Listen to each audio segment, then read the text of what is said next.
Aren't you kind? Thank you so much. May I ask you, please, I need another cocktail.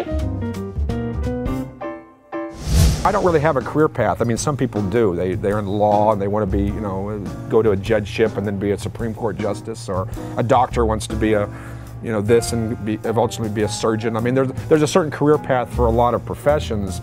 I don't have that because as a writer, we writers are free-spirited, and I think if you try to put blinders on and run towards something, I think you miss what's out here. You know, you're running straight ahead and you get there, maybe you will get there, but you're going to miss all this. And so I think as a writer, and particularly as a writer who writes about a lot of different topics, it's all this that matters to me. It's not that. It's not getting there. It's not, you know, being on the stage accepting the Academy Award for Best Screenplay. I mean, that'd be nice, okay? I love that. We all dream of that kind of thing. But it's about this. It's about getting there. It's like running. It's getting there. It's not the finish line. It's not getting it there after 5 miles of running. It's not, wow, I finished and it was 5 miles and I'm sweaty and I'm hot and I'm tired, but I got there. No, it was mile 1, mile 2, mile 3, and seeing a neighbor and seeing the dog and then sweating and then maybe stumbling. And I mean, it's the journey. It's getting there. Getting there is all the fun. They say, never let them see you sweat. Well, it's never too late to sweat. Oh, I love my job working for the World Series of Poker. I've been doing it so long that part of it's second nature to me, but I think what I love most about it is that in about an hour when I go in, I don't know what's going to be on the other side of that door. When I open that door and I enter, I don't know who's going to win the gold bracelet or 2 that day, or sometimes 3. I don't know whose life is going to change. I don't know who's going to come up to me, and maybe a friend that I haven't seen in a long time will introduce themselves to me. And I mean, you just never know what's going to happen. And the day begins.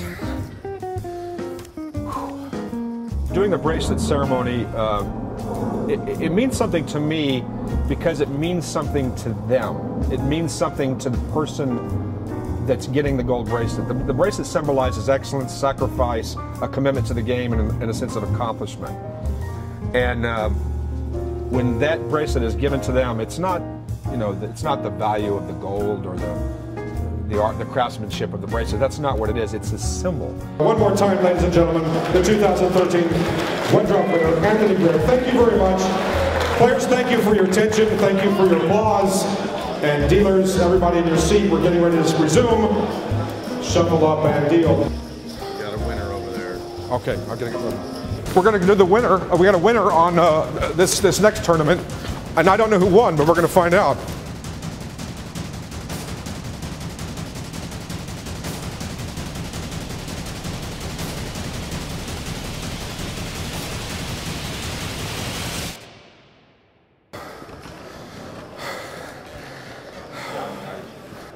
Congratulations, Brent, on your first victory. Terrific job. Do we have the slip for the gentleman? Okay. That slip is worth how much money? $500,000, something like that. 600,000. It's over 600. That's a $600,000 check right there. Not bad. Congratulations, Brent. Yes, it is. Don't lose that. The World Series of Poker has certainly changed in the last, well, it changes from year to year. When I began working for the World Series of Poker at Binion's Horseshoe, that was, I mean, that's the Wembley Stadium, the Yankee Stadium, the Fenway Park, the Wrigley Field of poker. It will always be. There will never be a place or a time that replaces that era of the World Series of Poker at Binion's Horseshoe from 1970 to 2005. I was fortunate to be in at the very, very end of an era, a very fascinating era, 2002, 3, 4, and 5, when poker was really going through its most transitional phase from the old era or the classic times to what I call the sonic boom of poker, in a brand new era where the game became international. And certainly now we have the poker boom, and it really all transitioned about 2004 and 5, which was when I was transitioning also from Binion's Horseshoe to Caesars Entertainment. Walking into Binion's Horseshoe for the first time, 1985. It's funny, you always remember your first moment like that, and as somebody who was always into poker and gambling and this very quirky subculture, I remember looking at these people Doyle and Slim and Puggy and all, you know, the names that are familiar to every poker player, Johnny Moss. My hands would shake when I shook their hand. My hands would shake because to me these were my heroes. I think they were all gamblers. Have a child. That's a gamble. You don't know how that child's going to turn out. That's gambling. Betting $1,000 on a football game, that's relatively mild compared to what I call the real gambles in life. I think poker is really interesting because it's a metaphor. It's a metaphor for really our culture, particularly Western culture, our capitalism. For better or for worse, this is the culture that we live in. It's the culture I was born in. It's the culture I will die in someday.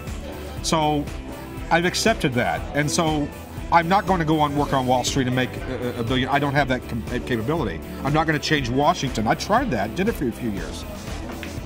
Those days are past. I have no ability to, do music or, do other things. Well, so I think that my example is not, Nolan Dalla does this, whatever. I always like to say you have to look at me as a prism, and you have to find something that you're good at. I will control the things that I do, the things that I say, the things I believe in. I can control those things, but who Nolan Dalla is or who anybody is, that's reflected upon what you see here, or the friends that you have, and your parents, and your wife, and your children, and your boss, or people maybe that don't even know you. That's the reflection of who you are. Worked for the federal government, been there, done that.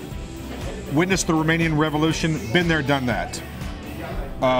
Worked for the Turkish embassy for 7 years under Nesmet Kandemir, the ambassador from Turkey to the United States. Worked for him, wrote his speeches, been there, done that. Okay? Wrote 200 articles for Card Player Magazine, been there, done that.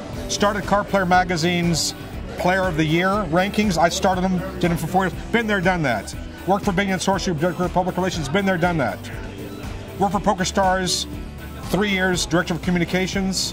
It goes from this point to the largest poker site in the world. Director of, been there, done that. Media Director, World Series of Poker, been there, done that. That's your 30-second clip you can stick in there if you want. Great, I'm proud of it. I don't want to, Stu Ungar, I wrote a book on Stu Ungar. All of it, great. I'm not looking behind. I'm looking today and ahead, because that's all that matters. The past is the past. If somebody's listening to me and said, well, I've never done these things, or I'm not really happy with the way my life's gone, fine, so change it. So change it. That's all you got to do. You just simply say, I've had enough of this shit. I'm going to do my own thing. It's never too late. I mean, like I said, I worked for the federal government, and all of a sudden, I was nobody in poker 20 years ago. Nobody. And now, I've got, I think, a pretty good role in this game. You can build, you are the architect of your own success or destiny.